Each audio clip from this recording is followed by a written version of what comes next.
De Sin odios, sin culpas, sin miedos, el último capítulo, el capítulo 16, Intimidades, habla sobre nosotros.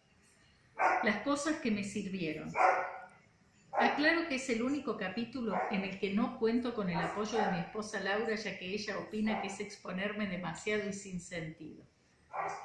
Esto fue escrito hace como 15 años.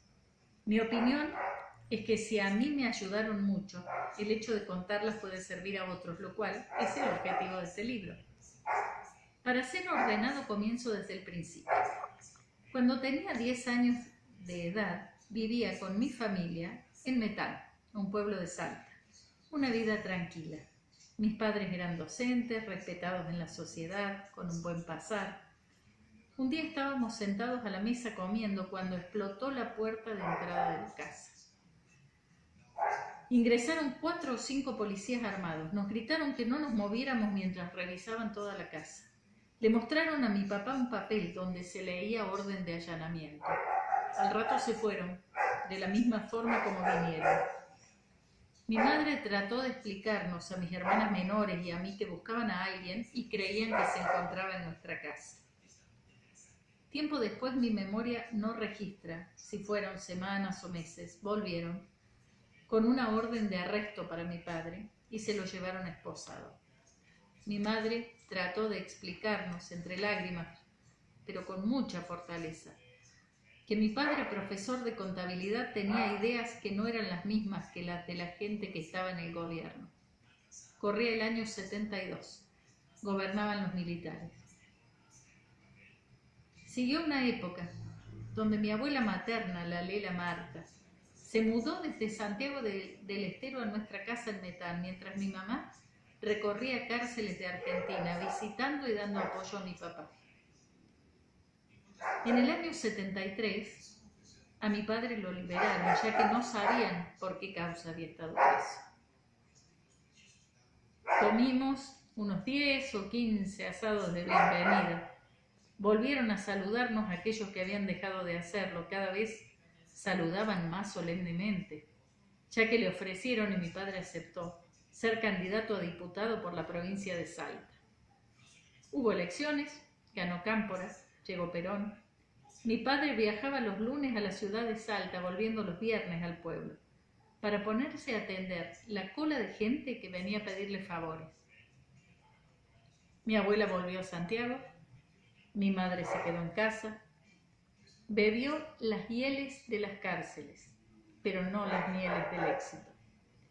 2 años más tarde, de nuevo los fantasmas, las amenazas, casa custodiada, una bomba por error en la casa del vecino, salir huyendo a Santiago del Estero a la casa de mi abuela a la madrugada para que nadie nos viera, ya que estábamos amenazados de muerte.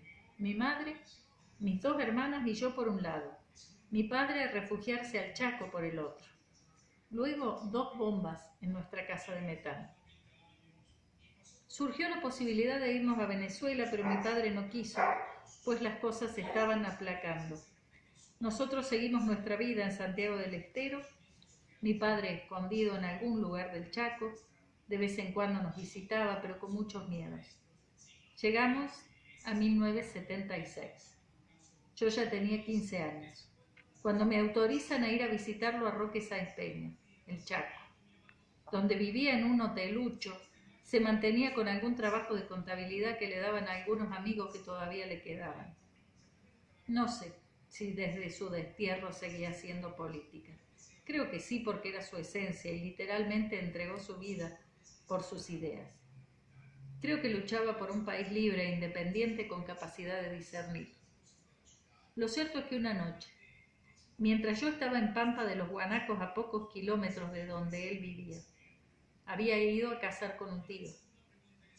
Nuevamente en la cena irrumpieron hombres armados, eran 3 o 4, de civil. Se identificaron como policías y me llevaron con ellos. Mis tíos no podían hacer nada. Me suben a una camioneta, me amenazan para que no moleste, me llevan a buscar a mi padre. El objetivo de que yo estuviese ahí era poder agarrarlo vivo y poder sacarle toda la información que tenía. Una vez que él estaba en la cabina de la camioneta, me suben a la parte de atrás y me dejan en el medio del monte de Campo de los Guanacos, solo. A los 15 días mi padre apareció muerto, con más de 30 balazos en su cuerpo, tirado en la plaza principal de Metán. Agradecí a Dios porque había dejado de sufrir. Era el momento de apoyar a mi madre para que pudiese criar bien a mis hermanas. Había muchos miedos. Por suerte no había odios. Quizá algunas culpas, porque esas son como serpientes que se meten por cualquier fisura. Yo estaba en cuarto año de la secundaria. Me faltaba un año para terminar. Había decidido estudiar medicina en Córdoba. Era una decisión muy firme, por lo que mi madre pidió el traslado como docente a esta ciudad. El 13 de julio del 76 murió mi viejo. El 15 de julio del 77 nos mudamos a Córdoba. Ya instalados se encadenaron una serie de cosas que vistas a la distancia no fueron casualidades, que marcaron definitivamente mi vida, creo que para bien. Mis primeros 6 meses de vida en Córdoba fueron muy intensos. Tuve que insertarme en un colegio desconocido, con un sistema desconocido, con compañeros desconocidos, terminar mi secundaria, preparar el ingreso a la Facultad de Medicina con un cupo de 400 sobre 2000 postulantes. Pero todo esto quedó opacado con lo otro. ¿Qué es lo otro? En primer lugar, conocer a una persona que cambió totalmente mi percepción sobre Dios. Yo había aprendido que Dios era el encargado de castigarnos cuando hacemos algo malo. Conocer al Padre Azúa fue reconciliarme con el Dios Padre a quien podía recurrir en momentos difíciles. El Padre Azúa era el cura párroco y consejero del colegio donde yo había conseguido banco para terminar la secundaria. Era el cura encargado del grupo juvenil del barrio, al que por suerte comencé a asistir ya que mis compañeros lo hacían. Azúa era de esos curas viejos, sabios, que apenas te conocían ya sabían cuáles eran tus virtudes y tus defectos. Te ayudaba a encontrarle sentido a la vida si vos lo dejabas. Y yo lo dejé. Estaba ávido por escuchar sus enseñanzas y le sacaba el jugo. Me identifiqué fácilmente con el grupo juvenil porque hacía poco tiempo, cuando el matrimonio a cargo del mismo salía de misa con sus hijos, los integrantes de un grupo armado, no sé si de izquierda o de derecha, los interceptaron, identificaron al papá y lo acribillaron dejándolo muerto en la vereda de la iglesia, junto a su esposa y a sus hijos. Para el grupo fue muy traumático. Mientras yo estaba elaborando mi duelo, ellos estaban elaborando el suyo. Eso nos unió mucho. Al poco tiempo ya era el santiagueño. Buen estudiante, buen deportista, de carácter aparentemente alegre, siempre dispuesto a contar chistes, un poco aniñado, para el casi 1,90 m de estatura, pero acorde a los 16 años que tenía. Los 2 años y medio del grupo me sirvieron para terminar la secundaria con muchos amigos, cursar primer y segundo años de medicina como contención afectiva y alimento espiritual. Por todo ello lo considero una parte muy importante de mi vida. Al terminar segundo año de la facultad, casi por casualidad, iniciamos con Laura, compañera de estudios, un noviazgo que concluyó en matrimonio 3 años después, cuando terminábamos quinto año de la carrera. Y al año siguiente, diciembre del 83, con 15 minutos de diferencia, rendimos con éxito nuestra última materia, pediatría. Es decir, a los 21 años casado, a los 22 médico, a los 23 padre.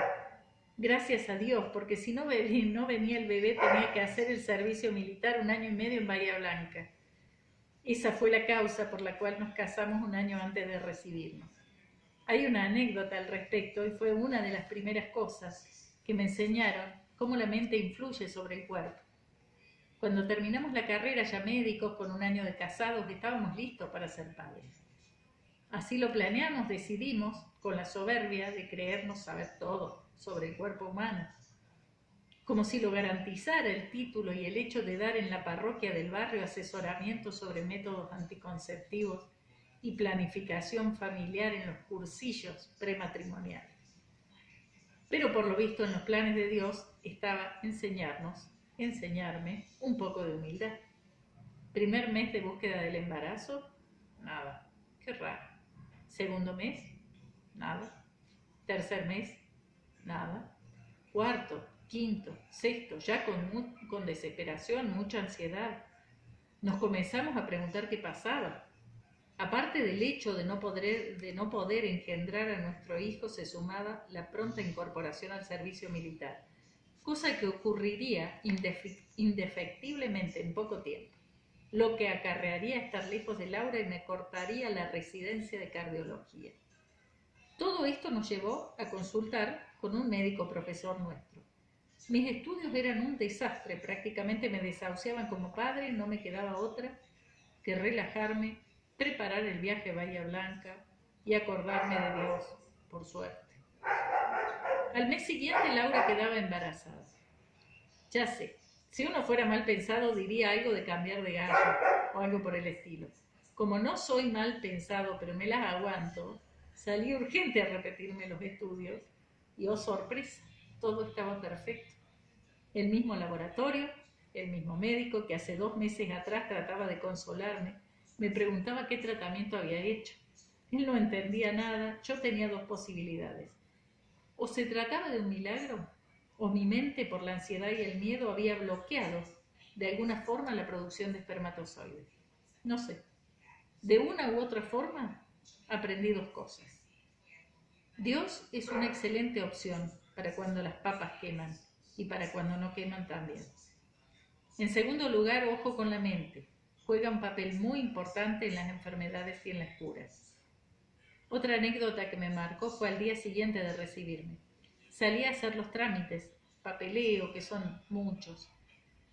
Facultad de Medicina, Ciudad Universitaria, Consejo Médico, Colegio Médico, 5 o 6 lugares diferentes, muchas posibilidades, caminos a tomar, tiempos de espera. El asunto es que yo salí a las 8 de la mañana y el destino quiso que a las 11:45 estuviera pasando por una confitería donde un hombre de más o menos 50 años sufría un paro cardíaco.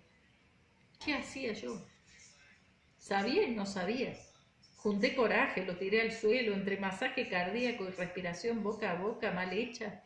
Lo subimos a un auto donde en el asiento de atrás seguí con las maniobras de resucitación que me acordaba. Cuando estuve en una camilla con ritmo cardíaco normal, rumbo a terapia intensiva del hospital de urgencias, me fui totalmente atontado. Creo que el mensaje para mí fue: relájate, no planifiques tanto, yo te voy a utilizar como yo quiera. En la vida no se puede planear todo, te quita elasticidad, uno no sabe lo que realmente es mejor, solo lo supone. Pero es muy difícil cambiar la forma de ser porque esta es por algo. Yo probablemente haya aprendido a ver la vida como algo peligroso que en cualquier momento te sorprende con algo malo. Hay que estar preparado. Es una visión, un enfoque que te disminuye la capacidad de disfrutar.